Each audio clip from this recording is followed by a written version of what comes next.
We are going. Yay! There we go. Thank you. We'll see how it goes from there. You can continue watching. You guys can hear that, can't you? Sounds like a con on Sunday to me.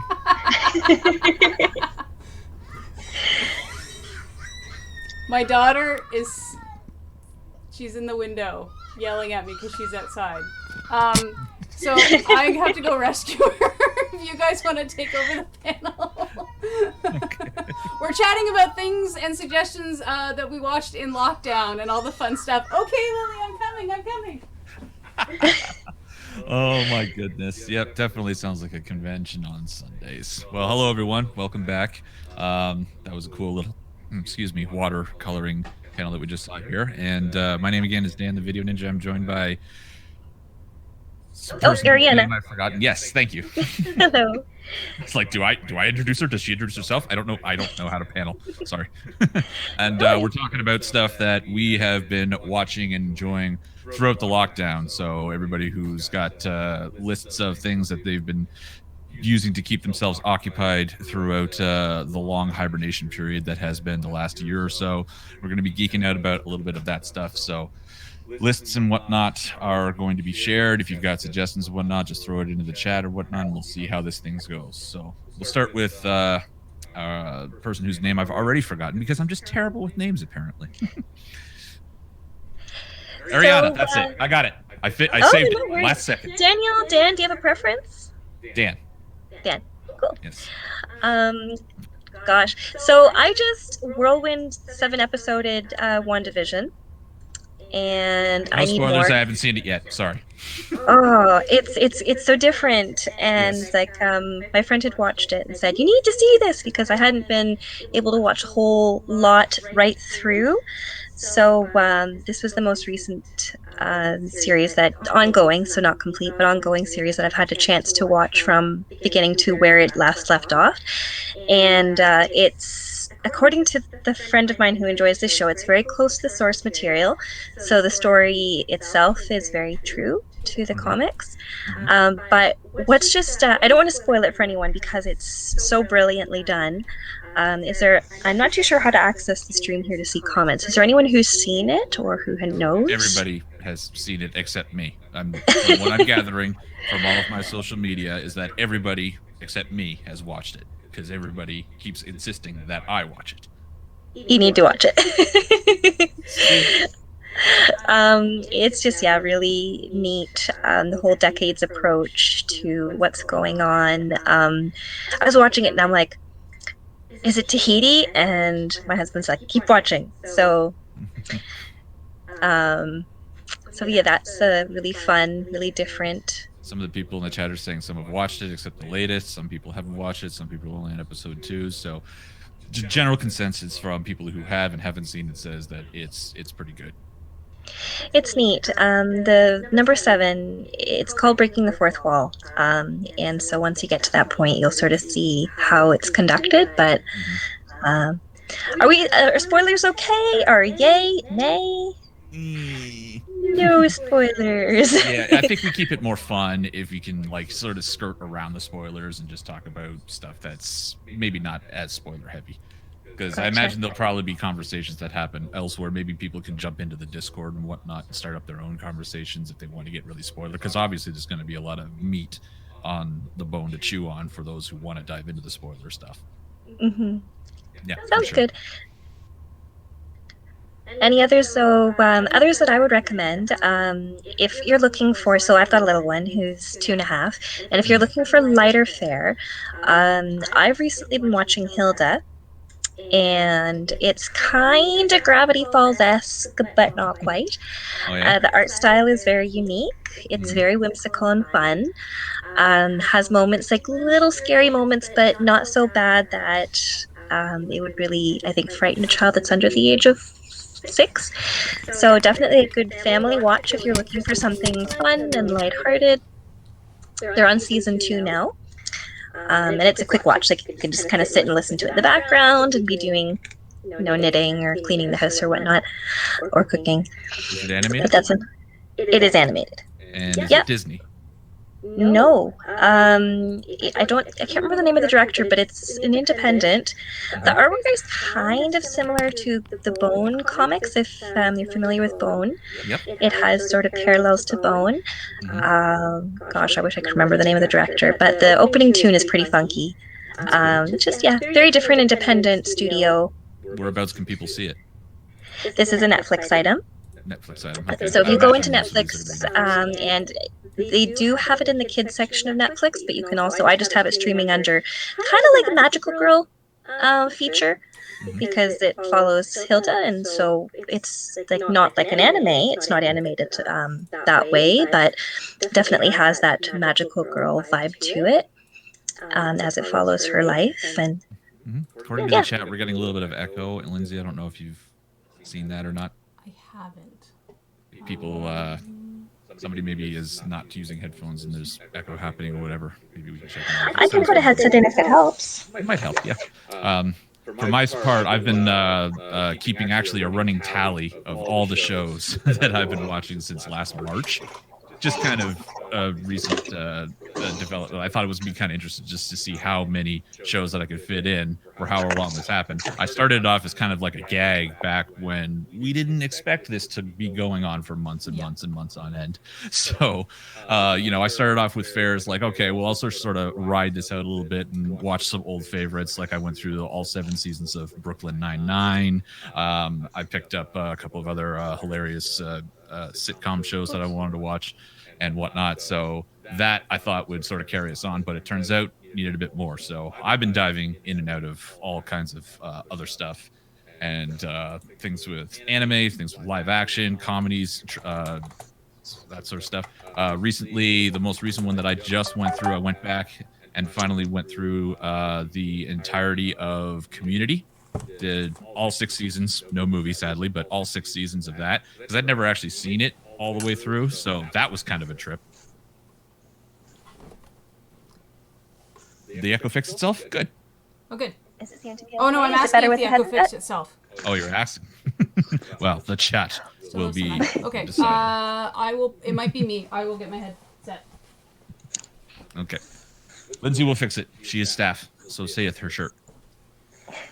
You mentioned an animated fare for watching with the little ones, and you also mentioned it was a bit Gravity Falls, the show Hilda that you were just talking about. One that kind of popped into my head as soon as you said that was a show that Tricky actually showed me and my friends recently. It is another Disney one. It's called The Owl House.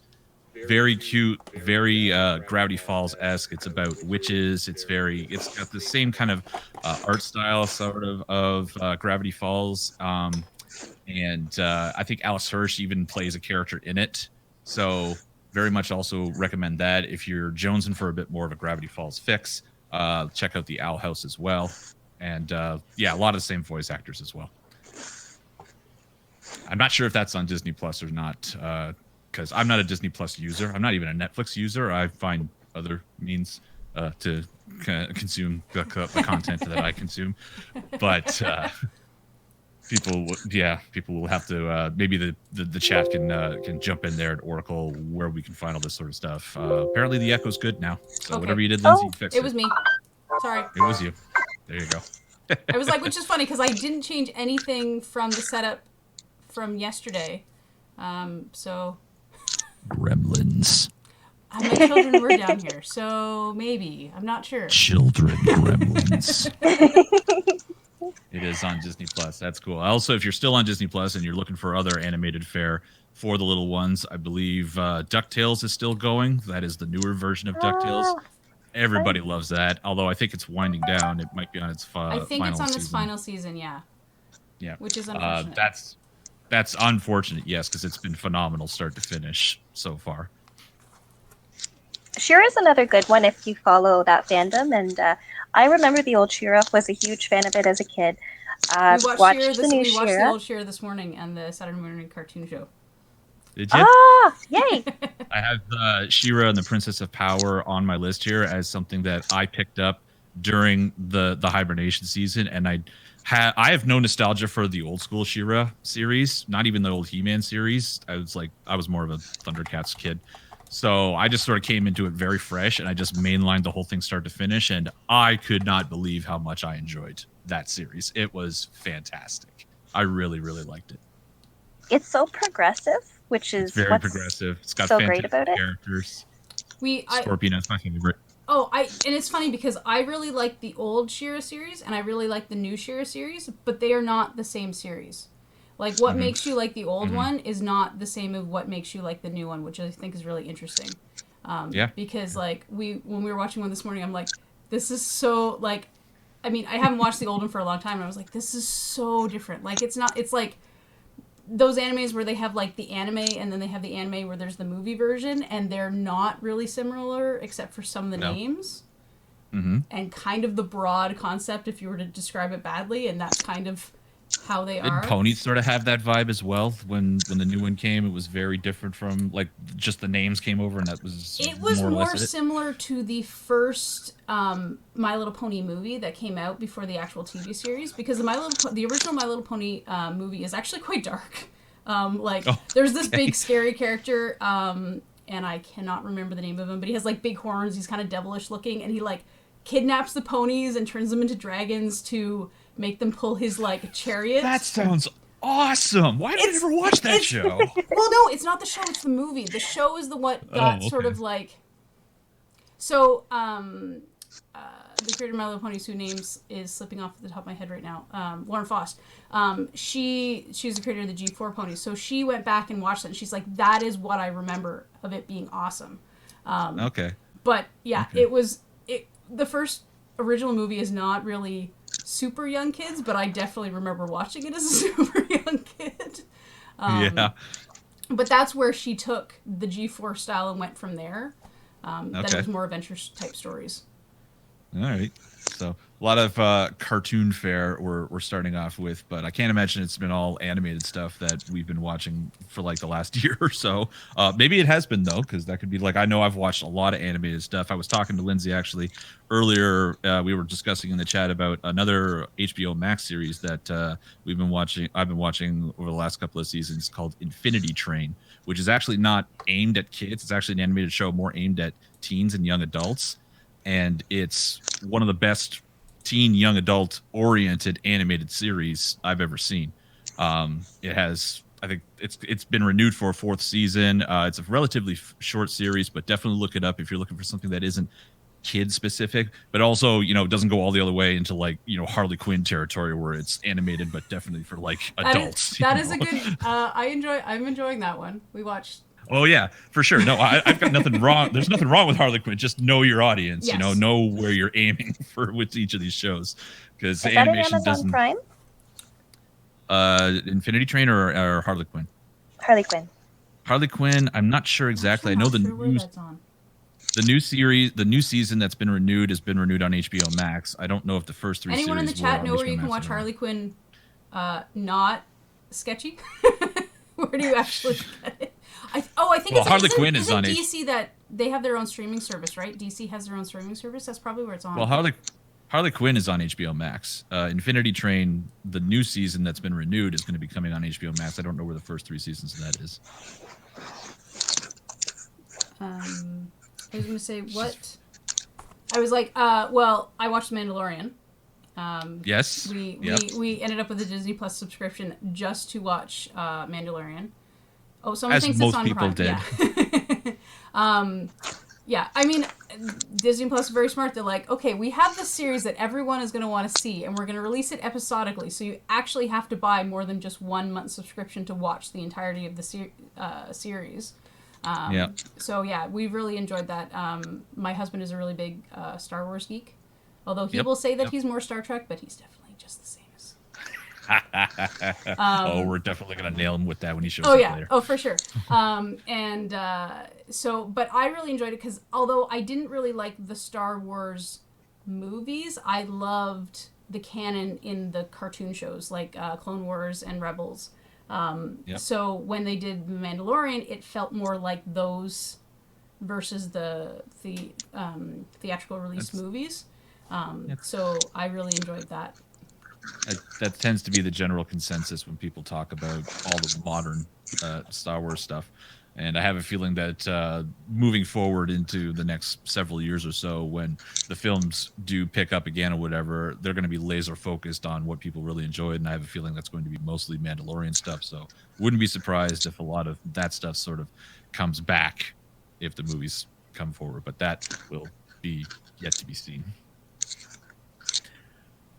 Sticking with Disney stuff though, we're back to the animated stuff too as well. Another animated series that kept me not only occupied throughout the last several months of the lockdown, but sort of uplifted, as many of a Disney fair will do during these dark wintry times. Was the entire run through of the entire series of Phineas and Ferb on the Disney Channel, because oh my goodness, if there's ever a show that you need to just put on to just feel happy about everything, just put on Phineas and Ferb.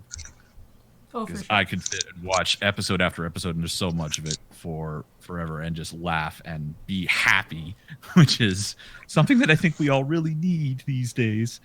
Watching that show over and over, the songs, the characters, all the inside jokes, the running gags, everything about it. I think that's why a lot of, at least a lot of the stuff that I watched sort of on my own in lockdown was stuff that I knew, because I'm like, I like this because it has a happy ending, and it makes me feel sort of more uplifting by the end of the series. Because when you watch a new series, you're always like, is it? Will it? You know, what kind of series is it? Hi, Lily.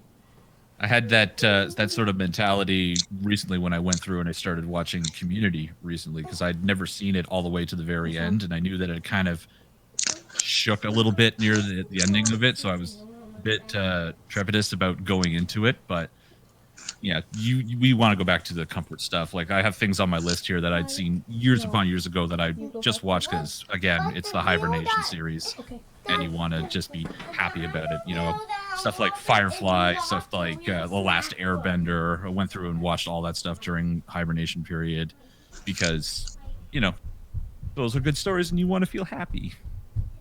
My partner's been watching Superstore, which is like, if you've ever done retail, it's on point, and it's really funny and really silly, and kind of like, not really reminiscent, but kind of Are You Being Served, which was a BBC I remember show. Are You Being Served, because I'm 1,000 years old and I used to watch old British TV. It was so great.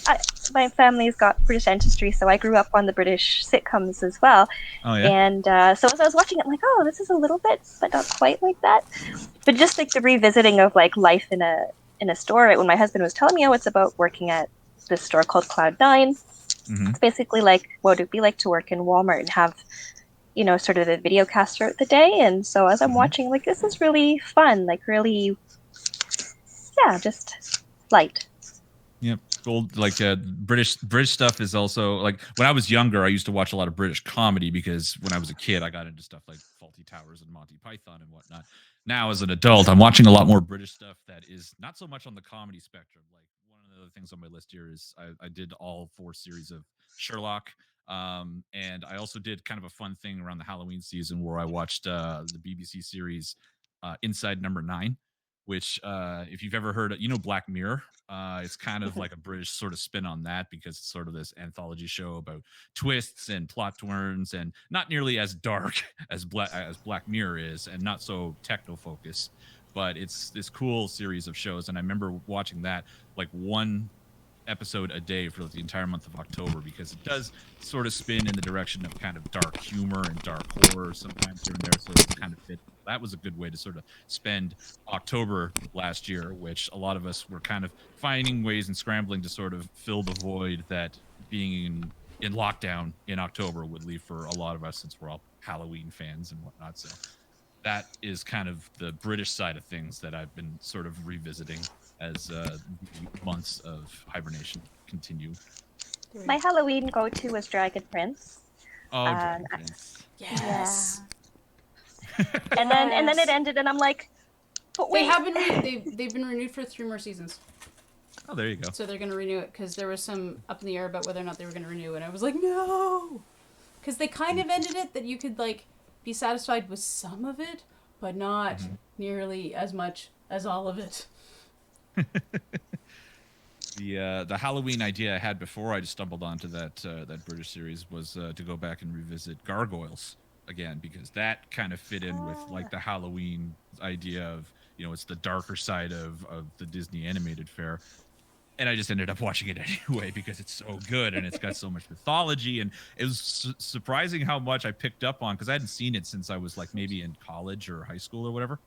And now as an adult, I know a lot more about like Shakespeare and Arthurian legend and whatnot. So I'm watching it. I'm like, oh, cool. There's that character, and I know who Puck is, and there's Odin, and this is all awesome. And I know these characters now, and I get the references of this, that, the other thing. And yet it's still this Disney show I remember watching after school when I got home from as a kid. So that was pretty much that was going to be my plan for the Halloween thing, and I just ended up doing it anyway because hibernation period. I was gonna say, okay, so we've talked a lot about animation shows. What live action stuff are you watching? Are you watching any live action stuff right now?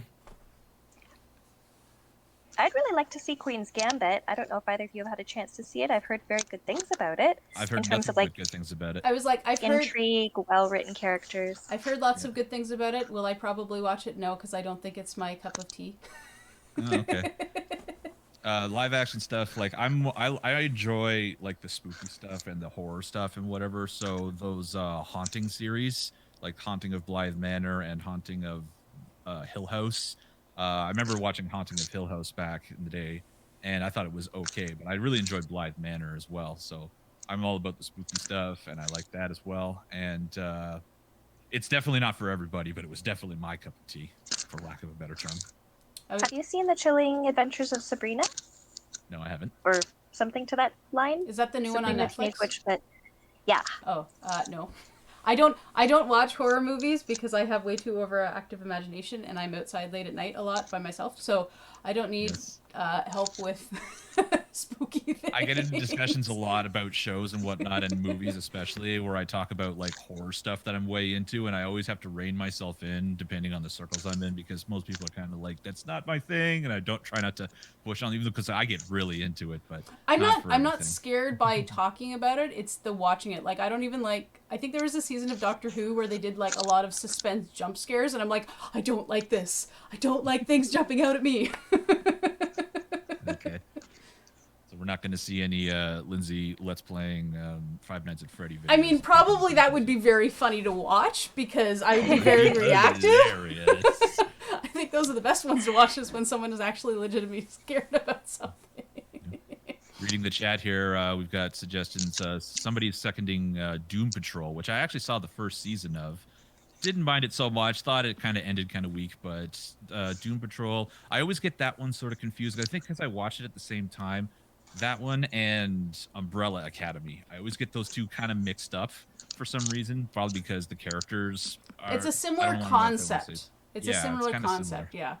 There's so much, I mean, there's so much stuff out there that you can watch, especially like even if you have one or two streaming services, there's so much stuff, content. Being constantly released. Like, it'd be hard to keep up with everything. Yeah, I didn't get into Doom Patrol. I watched the first 2 or 3 episodes of Umbrella Academy, and then I was like, there's too much going on for me to be sewing while watching this, so I can't watch this series. Yeah. I think a lot of people are looking for series not only to watch during hibernation time, but also to not necessarily watch, but to have on in the background, something's background stuff. I think that's also why we gravitate towards stuff that we've seen before, because we don't have to be looking at it. We just have it on the background to have the familiar voices and the familiar characters in the background without being laser focused on what happens, because we already know what's going to happen. And that's why we go back to stuff like I was saying earlier. I had Brooklyn Nine-Nine on for 7 seasons at the beginning of the pandemic, just because I needed that familiarity bound in the background. I even go back to like old sitcoms I watched in the 90s. I did the whole run of Fresh Prince while I was in lockdown. How many episodes is that? It is 7 seasons. I think. And that's 24 episodes a season? Yeah, something around that. Obviously, it's a period of its time. Some of it hasn't aged well, but that's pretty much par for the course for a lot of. The Good Place. The Good Place is one that I have been told that I have to watch. I want to go back and do The Good Place again, but the thing is, though, now that it's only 4 seasons and it definitely has an ending, but I need to like emotionally fortify myself before I step into The Good Place because the ending of it always just decimates me. It's very philosophical. I've seen bits of I have- season 1. I have a philosophy professor who's a friend of mine who quotes it on Facebook constantly. Like he just endlessly posts all the gifs and memes from it all the time. And he's like, he doesn't even really like sitcoms, but he just loves the shit out of it. Excuse me. Loves the crap out of it because it is the best. That was my one for the panel. There you go. It's okay. It's fine. Yep. But The Good Place hits very strong, very emotionally. Be ready for it because it will take you places. Actually, and after you watch every single season, definitely jump on YouTube and watch the outtakes because they're hilarious. I was going to say, springing off the board on mentally one that I was not prepared for, I watched BoJack Horseman, which was great, and I really enjoyed it, and I was not ready for some of the emotions that came at the end of it, because it ends quite... There's a lot of very dark stuff concepts that they deal with, which is really interesting that they actually do touch a lot of these subjects that most shows stay a zillion miles away from. So you're like, oh, this is kind of interesting to watch. And then you're like, oh, but watching it doesn't leave... You're like, I want something light and fluffy and funny. I kind of thought that... Because the first couple seasons, like, they're sort of funny, stupid kind of thing. And then it's like, oh, this is... You know, it's like how... Maybe not quite the same thing, but like how Steven Universe starts off as like a very fluffy kind of... very kid... Goes from Cookie Cat to on trial for war crimes. Yeah, like... That is the spectrum of Steven Universe. Over the course of maybe 4 seasons. Starts with, Steven's upset that his favorite ice cream sandwich has been discontinued. And by season 4, he's on trial for his mother's war crimes. Yeah, I agree, Rags, that some of the emotional arcs were... some of them hit a little too close to home, and I think that's what got me going, too. But I was like, maybe it gets better, so I'll watch the end of it. Yeah, you ever power through a series just to see if you can get some closure out of it by the time you get to the end? Or maybe it gets better. Like, no, I will watch this, and maybe it will get better near the end of it, and then you're like, why did I do that? Because it didn't get better. Oh, like that Mighty Morphin Power Rangers reboot that we saw. Oh, was it Power Rangers? No, it was the reboot, and we're not going to talk about that because that's not such a thing. It was so bad.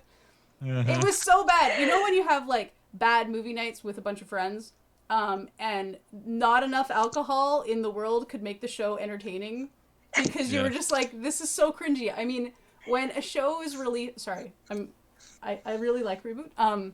When a show is released, like... 20 had to come up sooner stupid years after the original release in like 1984. Okay, maybe it was older. Oh, okay, that's almost 30 years ago. I'm old. Anyway, almost 30 years ago, and the animation in the 1994 version looks better. I mean, that sets the bar really high in terms of how terrible it is. And that's not even touching any of the plot that does not...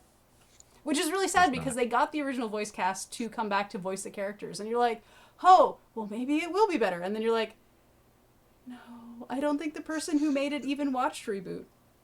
I have to wonder, like, because I haven't watched it yet, but I wonder if there's maybe a little bit of that, certainly not to that degree, though, with in people's mentality with the reboot of Animaniacs. Because I've heard mixed reviews about that reboot as well. What you were talking about, like, people having expectations that it definitely didn't live up to. I haven't actually watched it. I loved the original Animaniacs. That was my jam before school every day. But I haven't gone and watched the new ones, and I've heard mixed reactions.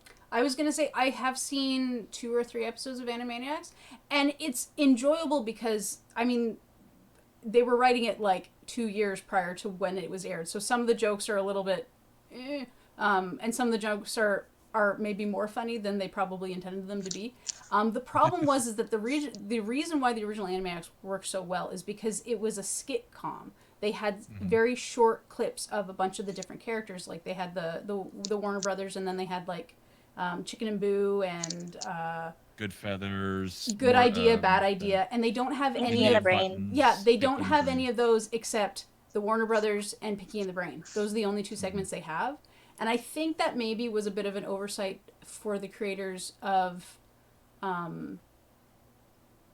doing it because I don't think they really understood. They're like, oh well, everyone likes the Warner Brothers, like, and everyone loves Pinky the Brain. We're like, yes, but we like the Warner sister. And the Warner sister, sorry, but they liked everything about it. It wasn't just like those particular shorts. So it was just like there might be maybe too much Warner siblings. But the anime one is pretty funny. They do an anime spoof, and it's pretty. Yeah, funny. I heard tell that was one of the high points of the show. Where can you view that one now? Is that on Disney? No, it's on NBS is HBO. Warner Brothers. Is it on HBO Max? HBO Max? No, it's on the That's other one one. I don't have. Oh, on the other one. Yeah, HBO Teletoon. No. They do if you Google on YouTube the new Animaniacs, it like their advertisement, they joke about the fact that they're like, these people paid us all this money to, you know, run again. So and that's what channel it's on. I just can't remember. Tricky, what because you know how you'll subscribe to one particular streaming to have like that one show. Like I think we got Amazon Prime because I'm like, I gotta have American Gods and I have to have it now, and so we subscribed. And then the first season was really interesting, but I don't know. Do I have anyone that has seen it? It's very American Gods. Yeah, well, yeah, yeah. for sure. Hulu. American That's Gods is actually- Animaniacs where it was on. It was Hulu. Thank you, Hulu, Regs. Hulu. American Gods was interesting because I got introduced to it by a friend of mine who read the book in high school, like apparently everybody but me did, and then got into the show. And the first season was fantastic, but a lot of change-ups in production and crew sort of marred the second season and now the third season and so on. But the interesting thing for me personally was I got into the first season of it and I thought it was fantastic. And then I went and read the book afterwards, and I fell in love with the book after the show, which usually doesn't happen. It's usually the other way around.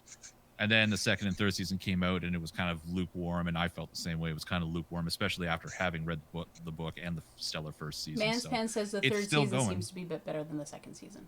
Does it? Okay. I have Maybe not it's because they're stretching it out, and it would be nice to see it come full circle within a reasonable time frame. Yeah, it's possible that they took off running with the first season, then they hit a bit of friction, and they just sort of scrambled together because they had to get the second season out, and now understanding the world, and they've had some time to sort of catch their breath. Maybe the third season now they're pacing themselves a little bit. I don't know why I'm using all these racing anthologies, but there you go. It's kind of like that when you feel running. I was going to say, well, if you have Amazon Prime, the other one that was really good on it was Good Omens. Oh yeah, we watched that one. That was awesome. I mean, I love so much fun. I love David Tennant, so I'm pretty much I like everything that he's in. Okay. But it was really, really enjoyable. And I think we watched that near the beginning of the pandemic. I think that was lockdown number 1 that we watched that one. Yeah, Good Omens. I think I so powered delightful. through that Yes. like over the course of like a week. Manpan's actually showed it to me, and I fell in love with like a lot of the villains in that one. There's been so much cosplay, I think, amongst my friends from all the characters in that show. So it makes for a good pair cosplay. Yes. I think. Oh, the Horsemen. Yeah, the series of 4. That would be cool. Yeah. I was. Was It's good. funny because after I watched Good Omens, is nice and sort of. It's dark and light. It's an interesting juxtaposition. It's a very British And then- style. Very British. So British. So I was like, as I was watching American Gods, which is so dark, I'm like, I need something light. Oh, hey, here's the Tick. And then you think, if you've seen the original Tick, it's like I love the original Tick from the animated version, ones, you mean? Yeah, with Patrick Warburton, who does the voice of the Tick, just like the best. So funny, so silly. Rob Paulson's in it too, but then again, he's in everything. Yeah. Rob Paulson, what have you voiced? This. Oh, What the voices. haven't I voiced? But it's funny because like I watched it thinking it would be fluffy and light. It's just bizarre, isn't It's it? just different. It's like watching Dirk Gently's Holistic Detective Agency, which is so bizarre, right? Yeah, It's somebody just not tried what to you show me expect. that, and I got through one episode before I needed to go lie down for like a year. It's just so weird. Some of my friends, they same throw thing. shows at me, and like the first, I either make it through I start in on it, and I make it to the end of the first episode, and then I'm like, I'm good, or I'm just like, show me more. Yeah. I need to see all of it. Maybe we could throw this question. Oh, sorry, Liz. I was going to say the one that I'm enjoying right now, to the fact that we had to watch it last night before we went to bed last night, was WandaVision, which has been really interesting because it's been such a slow burn. And slow burn series are sort of hit and miss with me. It depends on how intrigued I am. No spoilers. Okay, no spoilers. I will not spoil. It will just be that it is a slow burn. That is my... Because a lot of people, when it first came out, they're like, I don't get it. And I enjoy them mocking off the TV tropes of the different decades. That's not a spoiler. That's in all the clips. That kind of sounds like how I felt when I forget who it was that showed it to me. Tried to show me the Watchmen series, because I kind of didn't get that to start with at the beginning either. And I guess I didn't give it much of a chance for it to grow on me, because apparently it gets better and becomes amazing after you give it a few episodes. But maybe I should put that on my list to go back to and give it another shot, since the never-ending madness that never ends is never ending, and it will never end. We're going to be positive. Positive. anyone in the comments have any suggestions or things that they've watched? There's a question about WandaVision that hasn't had anything to do with spoilers. The question is, if you've avoided most of the Marvel movies, would you still enjoy WandaVision? I think so, because I've seen not all of them, and I was able to pick up. You need to see Endgame. That would be like the one big one that you'd have to see, and maybe Age of Ultron. Those are the only two that I'd say that you had to see. Most of the ones where Wanda and Vision are pretty much it. Like the creation of Wanda and the creation of Vision, and then how everyone ends at the end of Endgame. That's another thing. That was another thing that I did early lockdown. Was I binged the entire MCU. Oh, I did that too. Like 22 films and whatnot, and that filled some time for sure. I made a lot of masks to the MCU. That was like my go-to, because I'm like, I've seen all these movies a bunch of times. Like, you can walk away from it. Yep. If you liked Dirt Gently, see if you can find Middleman. Not heard of that one. Not heard. And that's what I want to throw the question out there to the listeners. What's like the most bizarre, like wonderfully bizarre series you've seen? Do we have recommendations on like Space Dandy? Space Dandy. Space Dandy. It is an amazing anime that is done by the same creators of Cowboy Bebop. If you like the Cowboy Bebop episodes where they all get attacked by the thing that they left in the fridge, or the anime one, or the episode where they all get high on shrooms, Space Dandy will be your cup of tea. It is wacky. It's hilarious, and it does actually have a plot if you can get to the last episode. Oh, that's quite the ask. It is quite the ask, but it's really funny because they make a mockery of a bunch of different genres within the anime every couple episodes.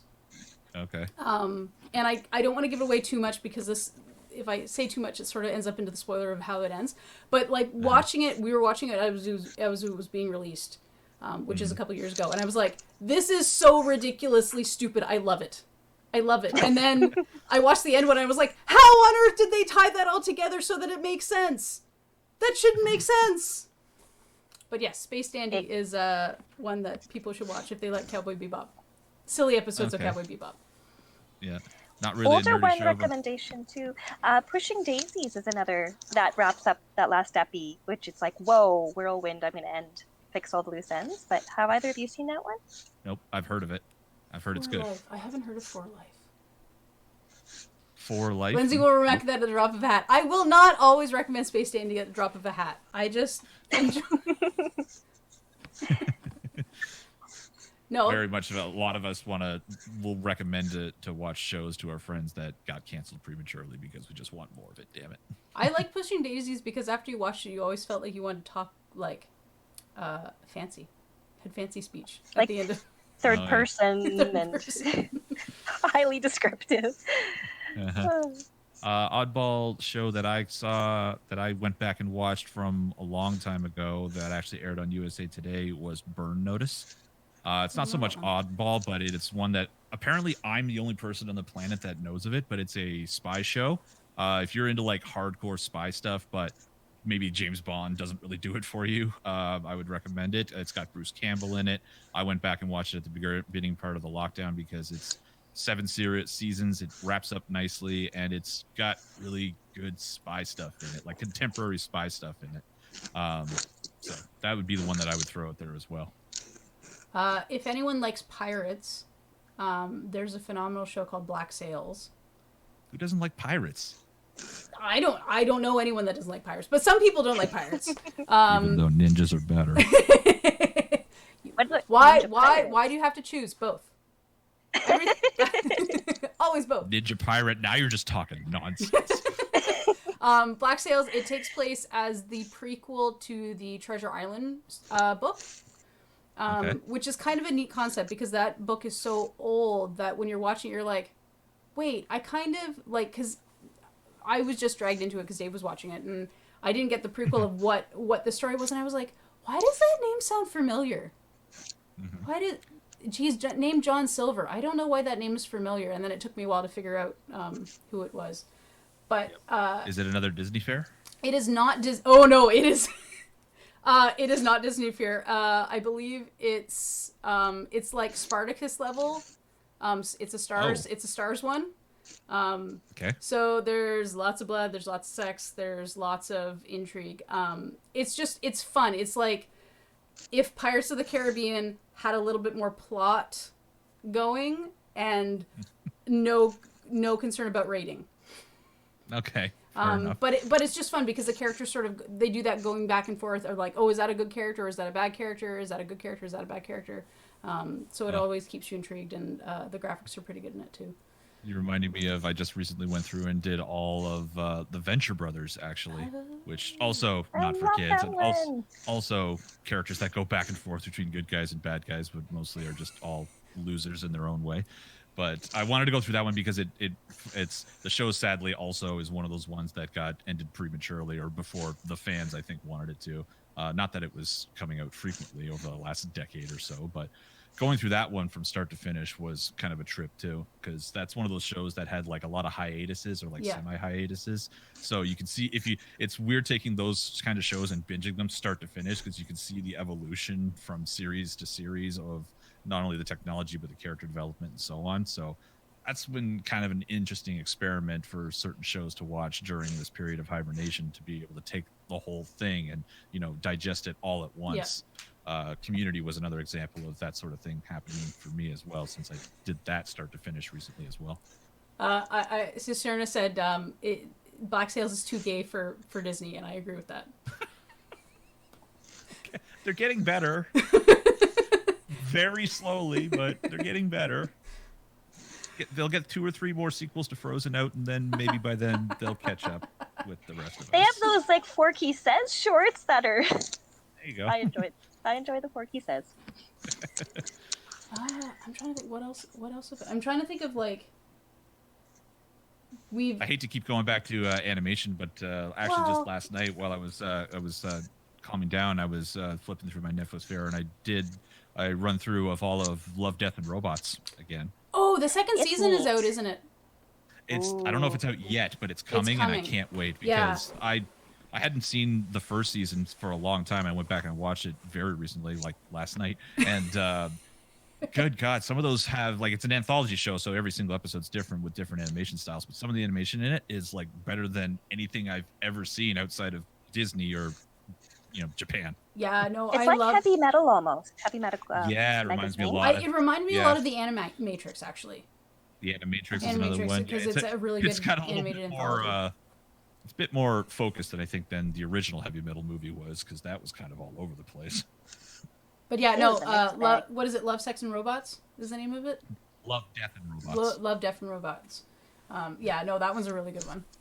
Do not watch it if there are parents in the room, if you don't want to watch that or stuff like that, or because I don't remember what episode it was, but there was a lot of sex scenes, and Dave just happened to come home from work, and he came home and he's like, what are you watching? And I was like, it's really good, you should sit and watch it with me. This is just one of those scenes that are really awkward to walk in on. Yeah Love, Death, and Robots was actually supposed to be part of heavy metal. That doesn't surprise me in the least because I loved heavy metal back in the day. Ah.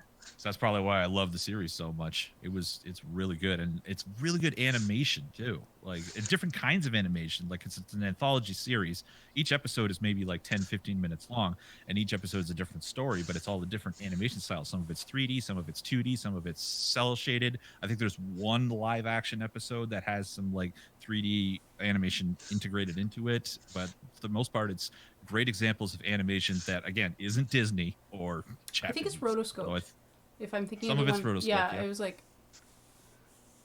I think that's. I think that's what I liked about the Spider-Verse so much is that the animation was just yes, so Into the the Spider-Verse. entire I cat's actually- head just blows up right now. I've taught this one to 4 of my high school classes just because it's brilliant. Like we watch it for arts courses and we talk about the layering and the film, the shutter speed. We watch it for story and tropes, and then like it's just soundtrack awesome. is so good. Yeah. I was like, Yep. I'm so excited when I can show that to my kids, but that is not on the list of shows for kids yet because spoilers. Someone doesn't make it through the first 15 minutes of the movie.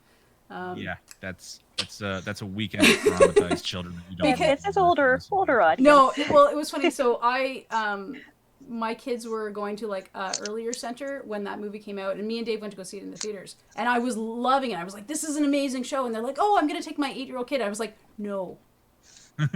I said, read the warnings about why you should not go to that movie and then take your opinion whether or not. I was like, if the kid is really obsessed with Peter Parker type Spider-Man, maybe think twice about going to that movie. Yeah.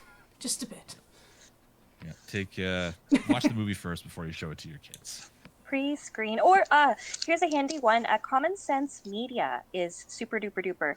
I like Common Sense Media. It's a website, so I like it because it gives you the content in the film, what audience it's best for, why it's rated the way it is. Interesting. So if you're looking to try and make sure something is safe for your family, you can check it out, and it has a fairly good variety of films. Huh. So yeah. That never would have occurred to me because like I'm just one dude and everything, and I watch everything, and it doesn't matter. So yeah, that's good to know. I never would have come up with that. Yeah, Rags, we already mentioned Gargoyles actually earlier on, but yeah, watch the I've binged through the whole season. Obviously, Trailer Park Boys when you were 10. Oh my god. Sonic the movie. Did either of you guys? Good? It's actually really funny. I want to see it. Yeah. I haven't yet. I've heard mixed reviews, and I had to work on some of the advertisement in my day job, so I was kind of like, I'm good. Oh yeah, you're too close. You're too close to it. I enjoyed it as it's a fun video game movie that's like a standard character. Don't expect anything crazy or mind blowing, but I just enjoyed the story. Like it's a cute sort of story, and the one that they released, Sonic actually looks decent. Not the. I was more a fan of not the Nightmare Fuel one. Oh, I love that Detective Pikachu. Yeah, I was more a fan of that. I was that was surprised another one. at how fun it was, like how well done it was. That was another one where I did a lot of the advertising at work, and I was just like, all right, I've had my fill of this, and I ended up seeing it anyway. I'm like, oh wait, that's not bad. that's not bad at all. Yeah, no. I like that it wasn't exactly like it wasn't like Deadpool. It wasn't just the Ryan Reynolds variety hour. It actually like the rest of the cast was actually really good in it. Yeah. No, and I mean like the Pokemon look creepy in it, but it's like Pokemon kind of should look creepy because some of them are kind of creepy looking. Mr. Mime is the thing of nightmares. Thing of nightmares. Man, oh man! Like I like scary monsters and that stuff. I saw that and I'm just like, oh, that needs to be like a horror monster in a horror movie, like right now. I need to do a Pokemon horror movie with that as the monster. I would see that. I might watch that. I might watch that. If there was a Pokemon horror movie, I'd be like, I will try. I'll try. I might try. I might try for that. There you go. That's how we're going to get Lindsay to watch a scary movie. Is there are Pokemon in it. Are there any fans of like the older video game movies, like the more campy ones, like the original Super Mario Brothers, the original Teenage Mutant Ninja Turtles? I really like the original Teenage Mutant Ninja Turtles. The ones that were maybe not the third one, but the first 2 ones I really enjoyed. Oh, you didn't like Turtles in Time? Well, I did and I didn't. The movie, not the game. Yeah, the game was awesome. Amazing. Yeah, the game's amazing. Yeah. I think it was because they changed. I don't think it was Jim Henson that was in charge of the animatronic studios in the third movie, and you can really tell. That's what broke it for me. Yep, the Ninja Turtles ones were great. The Mario one, you definitely have to be in the right mood to enjoy that, I think, or with the right crowd. So or whatever. campy. I think that's a have a drink of unspecified beverage and watch with a group of friends kind of. Somebody's in the chat's mentioning the Mortal Kombat movie. That's big right now because there just is a new film about that coming out. I love the original Mortal Kombat movie. It was so good because I love old kung fu movies and movies with fight scenes in them, and I loved that one so much too. Also, the soundtrack in that one was what introduced me to like dance and metal music when I was a kid, so I will never not love it. I even love Annihilation, which was absolute garbage, but I still think it was fantastic just because it was so goofy and ridiculous. Actually, but I really loved it. I was going to say, I'm going to springboard off your comment in terms of some of the stuff, like, we're talking about a lot of, like, mainstream series and stuff like that, but is there any stuff on YouTube or independent creators that you've watched and brought up? Because Yep. I went through during the break, and I did all of DBZ Abridged from Team 4-Star because I actually don't know. I've never seen one episode of DBZ that hasn't been made by Team 4-Star. They actually made me interested in DBZ because I never was interested in the back of the day. So now I watch all their stuff. And I've been told Critical Role is a good one too. Yeah, Critical Role pops up a lot in my social media as well.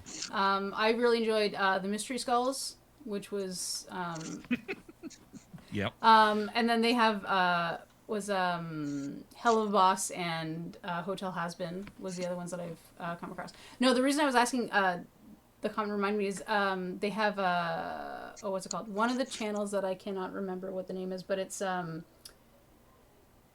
reacts to, and it's stunt choreographers react to different movies.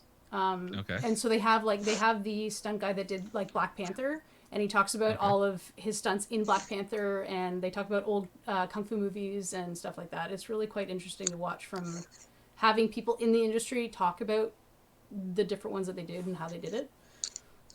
I think as a format, reaction videos have always been a big thing on YouTube. Because, it's whatnot, but it's the more like reaction videos that are being done not by just some average YouTuber, but this was industry professionals, stunt coordinators, special effects artists, musicians. They're sitting down, like video game voice actors are sitting down and reacting to like video game playthroughs that they were the voices in, and they're seeing it. So that is also something that I spend hours watching and deep diving and falling down several rabbit holes on YouTube. Oh, the YouTube hole. There's such a thing as a YouTube hole. The YouTube hole is what fills in the gaps in between all these other shows and video games that we're talking about during the last year or so of hibernation period for me. I remember having a conversation with some friends with littles, and it was kind of like, okay, lots of great things to watch. Is there a way to get like active watching different things?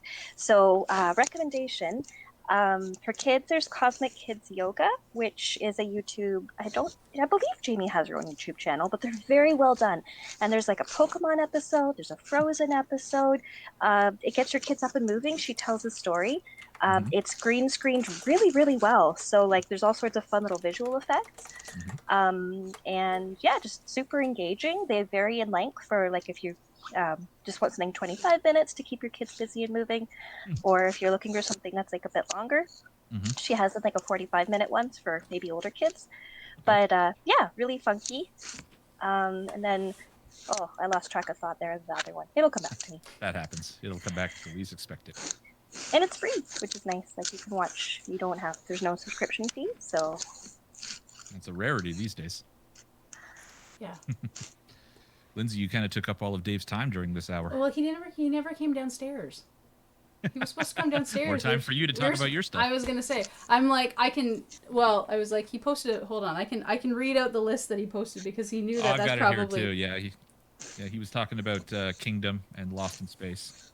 Yes. And apparently he also went through Agents of S.H.I.E.L.D., which I lost track of whenever it was that Hellraiser was on Agents of S.H.I.E.L.D. That was when I started losing track of it, but maybe I should go back and put that on my list to go back through. I think that's what Dave did. He was watching it, and then he got sidetracked with other things, and then he came back to it afterwards. Okay. Is it done? Like last season is happening now? Maybe happening soon? Going to be happening? I think that's how it is. I think it is, yeah, because I don't think it's is it canon anymore? I don't know. It's just like I don't said, know I if lost it's- track of it. I know that the Netflix other Marvel shows that used to be on Netflix, Daredevil and Luke Cage and whatnot, they're all on the shelf now, having been done. They're worth going back through. At least a couple of them. Jessica Jones for sure. Oh, it was so good. And the Daredevil parts that include the Punisher, that is, and the Kingpin. Those parts are worth going back and revisiting. And Luke Cage is fantastic as well, but maybe not so much everything else. You can probably skip the Defenders if you're not that, unless you really want to see Sigourney Weaver play a villainess again. Dave's also got Umbrella Academy, which we talked about on his list. He mentions Black Mirror. Altered Carbon. Oh, man, did I ever enjoy the second season and the first season of that. And I was sad that that show finished up. Drew will probably jump into the chat right here and his head will explode because he loves Altered Carbon. That first season of Altered Carbon, I think, was one of the best live-action renditions of what could very well have been like an anime series. Dave enjoyed the first season more than the second season. Oh, I love the first season. It was so self-contained. I didn't even need a second season. Yeah. And the second season was pretty good too, but I love the first season because it was so self-contained. And it was very much, it reminded me a lot of, I don't watch a lot of anime, but it reminded me of an anime story because it seemed very self-contained. It was very much about two specific characters around whom the entire universe appears to revolve. And it was really well done. Yeah. I was like, okay, so we have 2 minutes left.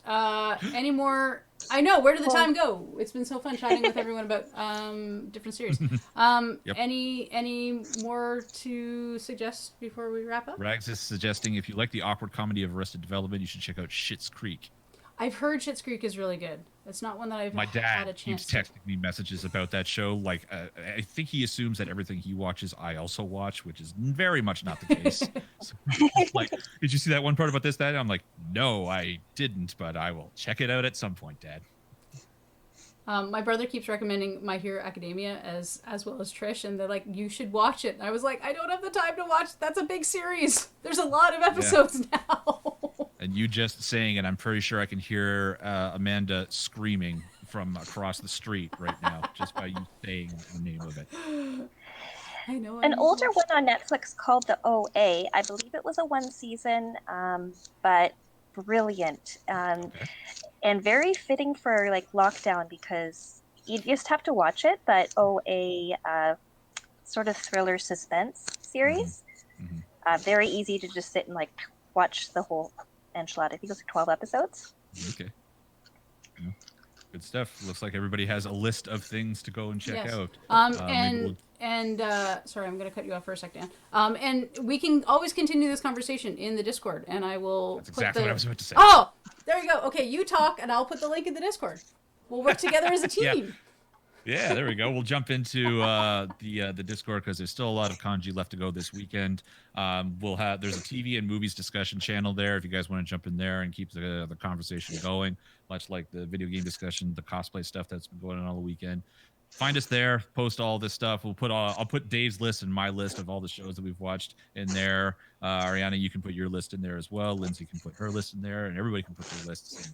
Everybody will have a big giant master list of shows that we will all have 1 year to watch so that when we reconvene next year for Kanji, we can all come back and talk about all of them. And we don't have to worry about spoilers. Ready? Break. All right. So coming up next on the Twitch is we are going to be having the finale of the murder mystery. About Who done it and where. For those of you, so I'm going to say goodbye to you lovely people. Thank you very much for coming and participating in this panel. And thank you to everyone who is on the Twitch, streaming and watching. And spoilers, Tricky did it. Yes. All right. Always bye, tricky. guys. Oh, wait, I got to turn this off first.